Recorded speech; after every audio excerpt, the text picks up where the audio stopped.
now time for unpacking. Today, I'm going to be having a conversation with an entrepreneur, and I like that she's a woman killing it in the food industry, if I can say so. Okay, her name is Joy Osei-Nsafoah. Let's welcome Joy.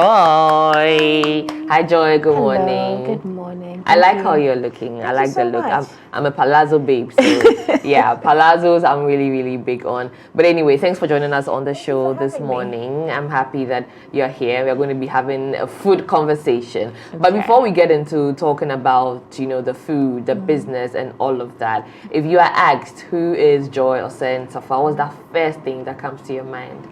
I think most people describe me as a workaholic who is extremely passionate about food. Someone who cares quite deeply about quality, about taste, about even pricing, just offering something a little bit different, but in an authentic Ghanaian way. Yeah. Okay. But before you became everything that you have described, what was your childhood like? Because I say a thing as wherever you are today, one way or the other, like it or not, it stems from where you have come from, right? So where has Joy come from? Okay, so I grew up with a mother who loves entrepreneurship. My mother is one of those people who is blessed with ideas. Okay. So my early childhood was just listening to all the different ideas that she had, how she wanted to do pineapple juice, how she wanted to do packed water. And this is back in the day where water was still being drank from one cup. No, we hadn't even gotten to the rubber yet. Stage yet. No, so that was early. Yeah, very early. So I've been basically around entrepreneurial women my whole life. So entrepreneurship was sort of like a natural step for me. I remember, I think one of my earliest memories was just being at home and someone asked me, what do you want to do? And I said, I want to have a chain of businesses. And this is like at age 7. And obviously I had no idea what the chain of businesses were going to be, but I just knew that I didn't want to just be confined to one thing. But you know how they say, speak it into the universe and it will happen, right? I guess that's like the first example of my manifestations of what I wanted to do. Right, without even understanding exactly what manifestations are or where. Okay, so coming from an entrepreneurial background, right, and growing up, would you say that you lived in that truth as well, beyond the age of 7, where you said that you wanted to own a chain of businesses, right? Which businesses did you dabble in over time? Okay, so starting off, even at the age of 7 to 9, I think I realized that people really like jewelry. So I got in some jewelry. My mom had traveled and brought some rings and earrings back, and I started selling them to my classmates. So I think it's in the blood. And then by the time I got to university, I had moved to England. Things had calmed down for me, and I was really just trying to survive. So coming back to Ghana, I moved back to Ghana, I think 2012. Before, let's talk about life in England before the move, right? Earlier on in the show, we're talking about people who jackpot, right? Okay. And how it's easy for some people, how it's difficult for others, depending on whether you already have an established family there that you can fall back on, or you're going to be the first generation of a visitor or a relocator, if that's a word, right? So how was that like for you, the move and then also sustainability of life in England? I think you either take to life in England or you don't. I knew for a fact, even at a young age, that I didn't want to live in England. I loved Ghana. Ghana is something that makes me happy.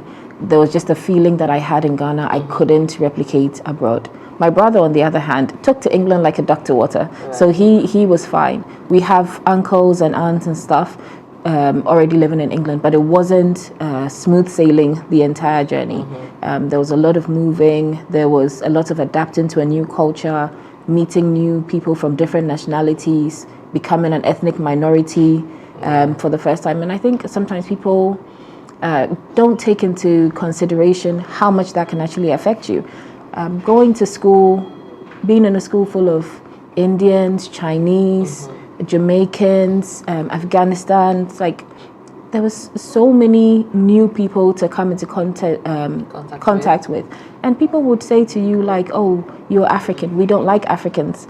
And that was like the first thing that I came into contact with. I had never seen or never been the other. I'd always been, never been the minority. Exactly. I'd always been part of the same culture. Everybody. Exactly. Right. So I mean, it was a shock to the system. But even before then, I knew I'd come to Ghana. You didn't want to stay there. Yeah. Okay. So now you moved to Ghana in 2012, like you mentioned. Did you ever wonder what you were going to be doing? Even though you didn't like life in England, did you wonder, what am I going to be doing? How is life in Ghana going to be for me? Like, because how long were you in England for? I think about 16 years. 16 years is such a long time to be detached from the culture, the people, the country in general, right? So the decision to move back and then the actual move back. Okay, so in 2006, that was about 6 years before I finally moved back, I started visiting Ghana, and I'd come every single year. I'd buy a ticket, come to Ghana, visit friends, reconnect, because I knew community was important. So I'd come and rebuild with my friends. And then I started looking for work. I actually interned in Coca-Cola when I was in one of my holiday periods. So I did an internship there. So I knew, or I had a better understanding of some of what the culture is now, how it is to reintegrate into the system. And so when I was moving back, I sort of had a clear idea of what I was going to do. I was going to come back. I was going to either work in Coca-Cola or Nestle, and then everything was going to be fine. It did not work out like that. The regular 9 to 5. But how did things change quickly? Because then you started your hair business when you moved back as well. That switch. What happened? Reality check. Yes. So I'm someone who likes contingency planning. So I knew I was going to be applying to my two main companies, Coca-Cola or Nestle. I came in with my CVs, did all the slog, went from place to place. The jobs weren't coming. I had saved a little bit and I said, okay, this will be my backup. I'll be selling hair as a backup. I started selling hair. I think I sold 4 pieces of hair and then the orders dried up. And then I was like, oh God, what am I going to do now? At that point, I had out of how many pieces did you sell? I think I had about 20 something pieces. I had invested about... So you were ready to start.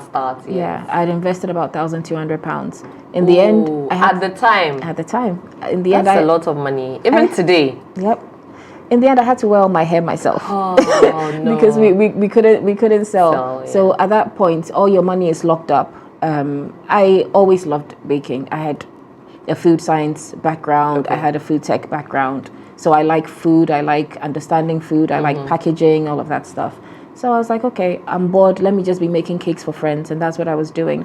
And then it was from making cakes from friends. My friends were like, yo, these things are really good. You should really consider selling it. Yeah. And I was like, no, I don't know. And they were like, oh, no, you really should. So my friends actually created the page for me on Instagram. Which year was this? This was 2012, 2013. So I think 2012, December, they created the page for me.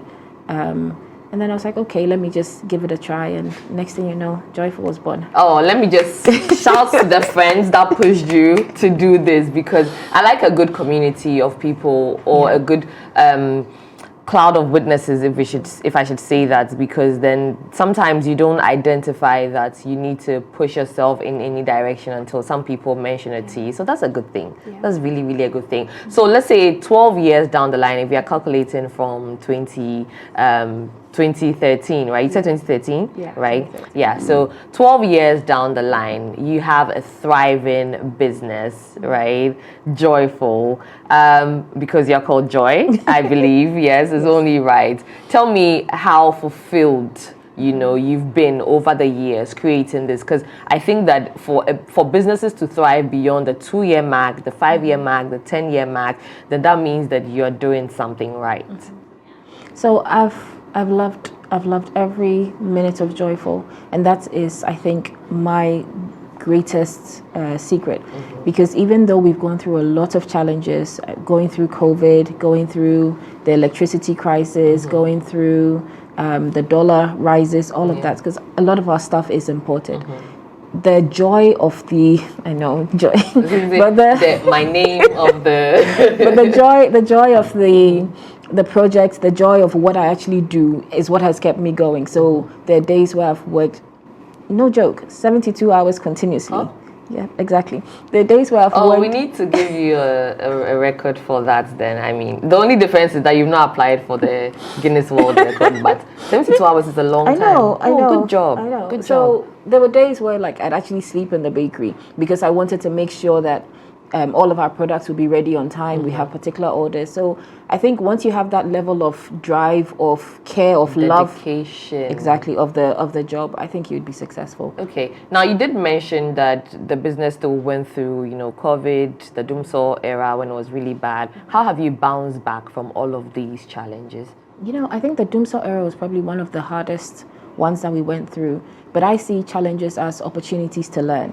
So with the doomsaw era, what we learned was how to actually manage our business so that we don't have full reliance on electricity. So how to use our deep freezer to keep stuff so that nothing goes bad. How to make sure that a lot of the processes can also be done without electricity. So what that's done is it's made us a lot more resilient than maybe some other places. So during the COVID era, most people were at home.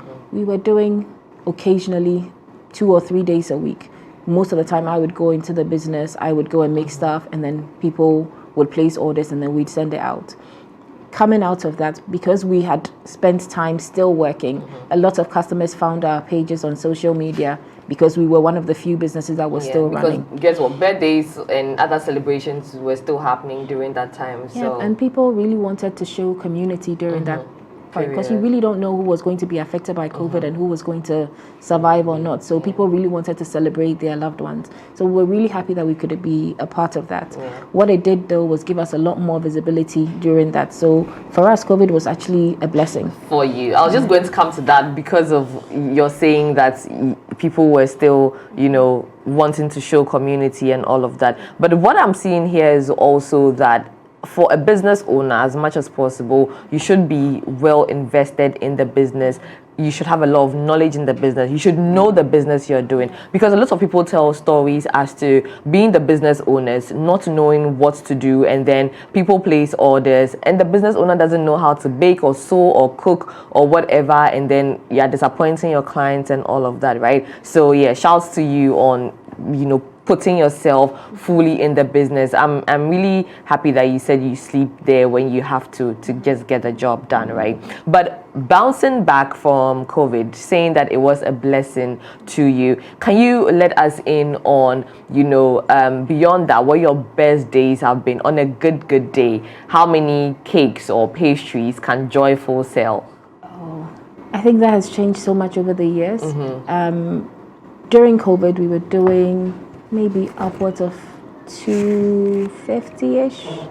But coming out of COVID, because of the Russia-Ukraine war, we had a big nosedive. Once prices started skyrocketing, there was also a lot more competition. But we're maintaining a good average. Yeah.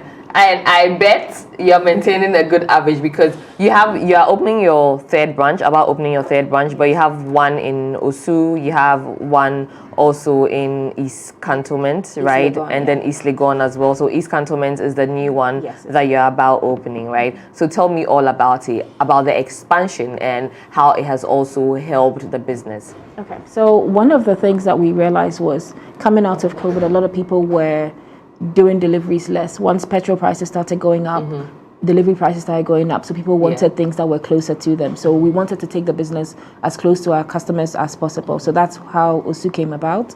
And that's how East Cantonment is coming about. But with East Cantonment, we added food. We wanted affordable, great quality, great tasting food. And it's been something that has been a passion of mine for about, I would say, 8 years. I started collecting items towards this venture, and I wanted to bring people the experience of Joyful, but a grown-up Joyful, because now we're 12 years in. Yeah. So for those watching on 3 Music TV, you'd see videos of very delicious looking meals. I see a breakfast plate right now and I'm a breakfast girl, so yeah. Anyway, looks really, really good, right? What if you'd also want to get into some of the foods that we can grab when we come to first Joyful, for the pastries and stuff, and then Deli by Joyful? Okay. So with Joyful, our donuts have been our star. And they actually came online about a year into the business, and it's really helped grow the business. But in Joyful, our cakes are great, our donuts are great, our cookies are great, our brownies are great. Okay. The idea behind it was that we wanted to have one of the best, if not the best product in every range. So if we don't think it's the best, we won't put it on the menu. Right. When you come to Deli by Joyful, we are heavy on breakfast. Our waffles, amazing. Our salmon rolls, amazing. Our sandwiches, great. Our chicken, great. Right? We do have English breakfast, but you have to try. You have to try the chicken and waffle. Trust me, it will change your life. You know that chicken and waffle combination? It's I really don't see it. Yes, I get it. Sweet and spicy. I'm like, please, why are we mixing sweet and spicy? I really don't get it. I understand, but you should try it. I'm betting on it. I'm counting on it because it's coming from you. It's your recommendation, so I should come by and have a try, right? You know, people come in and they're like, okay, let me try the chicken and waffle, and then they put the maple syrup at the side. I'm like, no, it's an experience. Add the maple syrup. It's a full-on experience. You have to try the full experience to understand it and get the oomph in the food. Okay. Noted. I'll do that, Joy. I'll do that. But what's the joy in all of this for you, having come 12 years down the line, opening branches? If you look maybe 5-10 years from now, how many branches do you see yourself opening? Not only in Accra, not only in Ghana, not only in Africa, but the world over. Well, you see, I had initially just wanted one branch, even though this branches thing was in the back of my mind. The second one I felt was like as a response to the necessity, and then the third one I feel like this is a grown-up version. I have so much more I wanted to give out. But if I'm being honest, truthfully, I would love to be in other countries. I would love a branch in London. I'd love a branch in New York as well. But you know, I think we'll get there. Yeah, you will get there. You will get there. With how you're going, I see it. I really see it. And I like the name, right? Joyful, and then Joyful Deli by Joyful. So it's a good one. Congratulations on 12 years in the business. It's not easy. 12 years in anything is not easy. So congratulations and best of luck as well. Thank you so much. You'll see me there. I'm a foodie, so looking forward to it. You definitely see me there, guys. So just as you're seeing, we have the opening happening today, right, at 4 p.m. East Cantonment. You don't want to miss that. It's near Soul Clinic, right? So yes, find your way there. Are we going to be running some discounts and all that today? Yes, we're running 15% off breakfast until the 15th of April. Okay. So that's just before Easter. Okay. That's next week. Yes. All right, cool then, guys. So you can stop by Deli by Joyful and fill your stomachs, okay? The show is the Culture Daily Morning Show, and this is Unpacking. We've been speaking to Joy Osei-Nsafoah. If you missed out on any part of the conversation, you can find it on our YouTube 3 Music Networks. But before I let Joy go, Joy, please, the socials for those who don't want to come in physically and want to order online. Okay, so for Joyful, we have Joyful Cakes GH on Instagram, Twitter, Facebook. We also have The Deli by Joyful on Instagram, Twitter, TikTok, and Facebook. Okay. You can reach us on 0536 230020. 0536 230020. Yes. Okay. And then for Joyful, you can reach us on 055 4322 576. Okay. All right. Thank you so much, Joy, for being with us, and have a joyful day. Thank you very much. All right, guys. And you also have a joyful day, of course. If you are going to stop by Joyful later in the day, you can count on the food. Remember that she has recommended waffles with chicken, and don't forget your maple syrup, okay? My name is Lenny Lamuti.